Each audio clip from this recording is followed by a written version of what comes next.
Welcome everyone back to Pete's Investing Updates. In this special edition, I'll be covering a brief overview of the top Australian lithium stocks and how they perform since the gain in popularity of electronic and hybrid vehicles, as well as lithium battery usage in mobile phones, etc.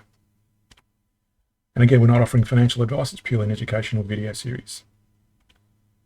As always, click on the subscribe button, the notification bell, and like the video to support the channel.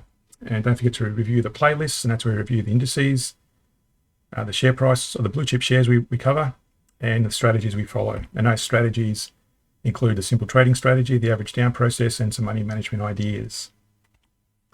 So let's get started. First, I want to show you the lithium share companies on the ASX, the 10 we're tracking here.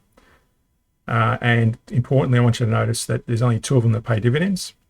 It's Mineral Resources and Wesfarmers. And this just shows the revenue generated over the period since 2007. This has been back tested since 2007 on a daily chart. So the revenue generated over that period is 243,000, and that equates to 1,385 per month on average.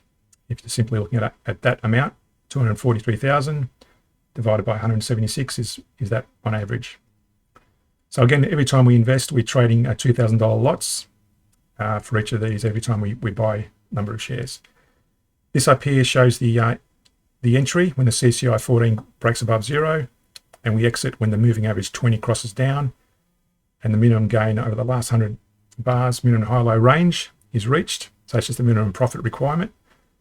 We get out of the trade, and we average down when the close is less than the entry price, the CCI 14 breaks above zero, and that minimum high-low range is gained over the last 100 bars. Again, refer to the strategy playlist to get a better understanding of the trading strategy.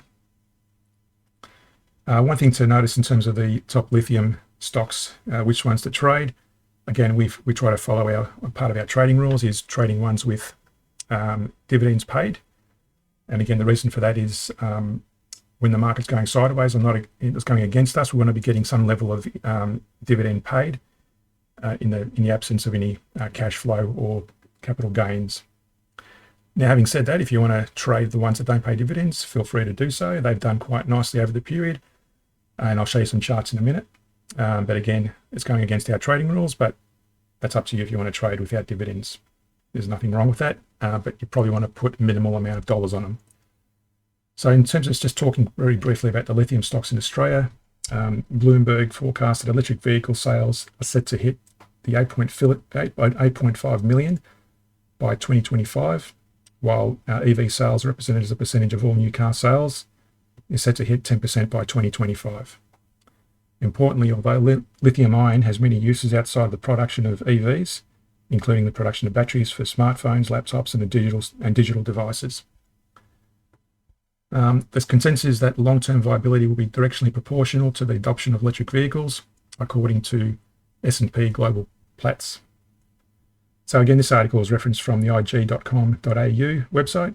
The link is in the description below. Feel free to read the full article there. We talked about two companies only paying dividends. Investing in shares which do not pay dividends is against our investing rules. I suggest you reference my strategy playlist and view how to select companies to invest in the money management rules videos at the very least. Let's now quickly show you some charts and how they're performing. The first one is Wesfarmers. Now, what I want you to look at is the trend overall. And this goes back to 2007. They've all done quite nicely if you look at the last 2 years. That's Wesfarmers. Got Vulcan Energy. Again, nice little appreciation in price there. Pilbara Mines. Likewise, since 2020, it's been doing quite nicely. Again, I won't talk about how that strategy works in terms of the profitability. You can look at that up in the strategy videos, but that shows the profitability for each of these. I'm just simply showing you the share price performance and patterns for each of these and how lithium companies have performed. Piedmont Lithium. This has fallen off a bit in the last since the start of the year. And again, I don't follow the news that much, but you can just feel free to read up on each of these companies separately. And there is a write-up in that link I sent below in terms of how they're performing. Orocobre, I think it's how you pronounce it. That's been doing quite nicely. Mineral Resources, again, one of the ones that pay dividends. It's dropped off in the last few months. Liontown Resources, nice little spike there if you were trading that. Ioneer, Core Exploration,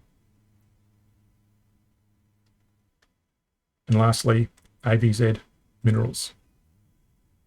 So again, the key thing to note there is that they've been doing quite nicely since probably 2020, especially this year. They've done quite nicely. That's probably due to the popularity of electric vehicles.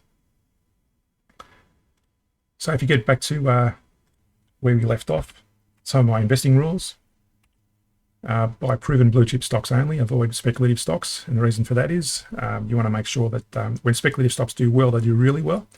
But when they do badly, they do really badly as well. And if they're not paying dividends, then you're not going to be getting any revenue, albeit if it's a small dividend or not, you're not going to be getting any revenue when the market goes against you.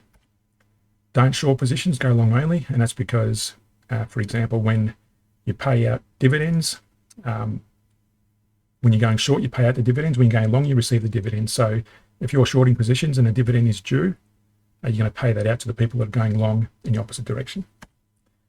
And do not trade on news if you can help it. Price has already been factored in the share price. If you do have some inside knowledge, well, good for you. You don't really need any further training on buying and selling shares. Just go on the inside trading knowledge that you might have. But most people don't have that knowledge, hence the strategy we're following today. Again, don't forget to refer to our strategy playlist and review those videos to get a better understanding how to trade, including money management ideas. Thanks, and I'll speak to you in the next video.